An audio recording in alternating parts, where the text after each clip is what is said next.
Hi, it's Kim Darwaza here, your Northern Virginia realtor, and I wanted to check in and give you a market update based on the activity I've seen in the last couple of weeks.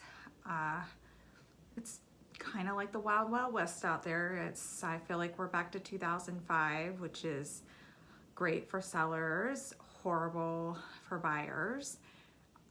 Every listing that I've had, or I've had a buyer put an offer on, there's been at least 3 to 5 other offers, and a lot of houses aren't even getting to the open house because they're getting such good offers, and it gets kind of to the point where you just have to cut it off because you can only go through so many, and after a while there's a pattern and they're all kind of similar.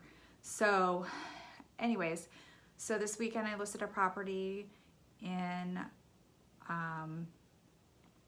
Fairfax Station, and there's not much for sale sort of in that $800,000 single family home price range in the Robinson district. We basically got escalations that massively went over the list price. I mean, I think it had a sale of home contingency, but it went like almost 100,000 over list. And I've heard of that happening in places like Arlington, which doesn't really surprise me. But when you start getting further out, it's a little bit unbelievable that this is still going. People are waiving everything. They're waiving the home inspection. They're waiving the well and septic inspection.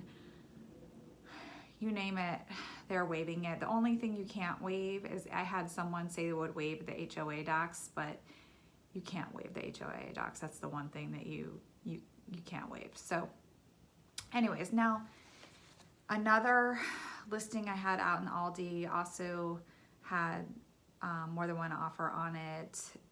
Not as much crazy. The further you get out, the escalations aren't as crazy.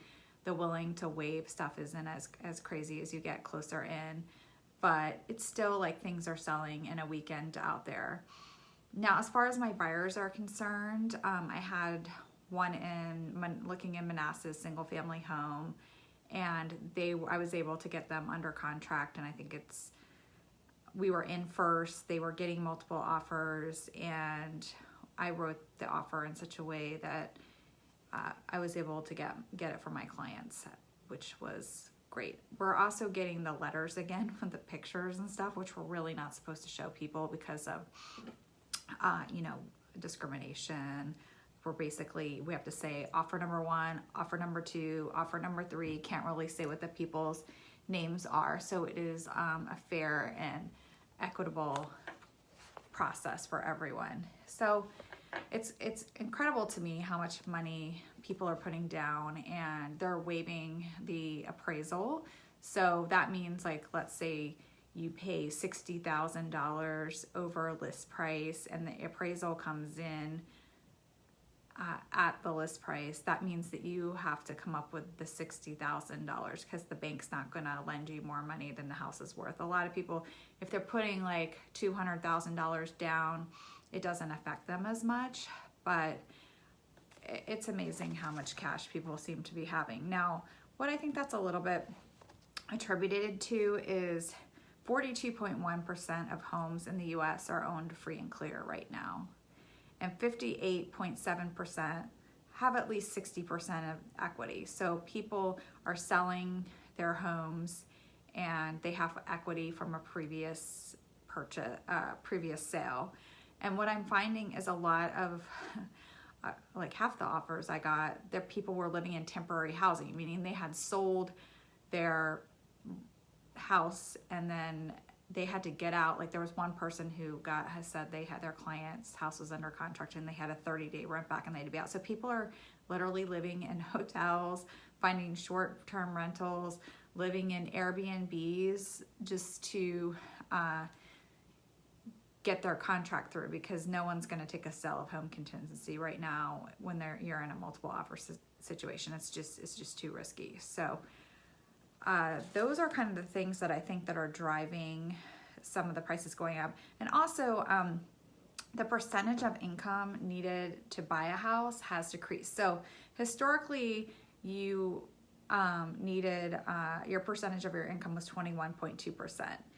And today, it only takes about 15.3% of your income to buy a house. Like in June of 2018, it was 18.2%. And this is also attributed to the decrease in the interest rates as well. So even though prices are going up, the interest rates have gotten so low, it's almost like a wash. So your payments are kind of staying the same. So that is my market update for this week. It's still crazy. I think at some point it's got to stop. We can't go on like this forever. I remember when the market crashed the last time, it was in the fall that I remember. And I remember we all put our listings on, we all did our open houses, waiting for our offers to come through. And it was like crickets. There was like nothing. And I called other agents. I was like, oh my gosh, did you get offers on your listings? They're like, no. And it was just like someone shut off the valve. So I don't know at what point that's going to happen, but from what I can see now, there's 4 people who are getting outbid on every property right now. So, but with that being said, millennials still are very picky and they're not going to buy anything. So your house has to be staged. You have to have things fixed in the house. You can't just put on some house that hasn't been touched in 20 years and ask market value for that. It's not going to sell. It's going to sell below market. So that is the one difference between now and 2007. 2007, people would buy anything. Now they're still not willing to do that. So that is my update for this week. Feel free to private message me or comment below. And as always, I post all my videos on my YouTube channel, which is youtube.com/Kim Darwaza. And I'd love for you to subscribe. I don't do all my videos live. I have other videos out there that I do and then just post up there, or I put them in my marketing emails. So anyways, thanks for watching and stay healthy.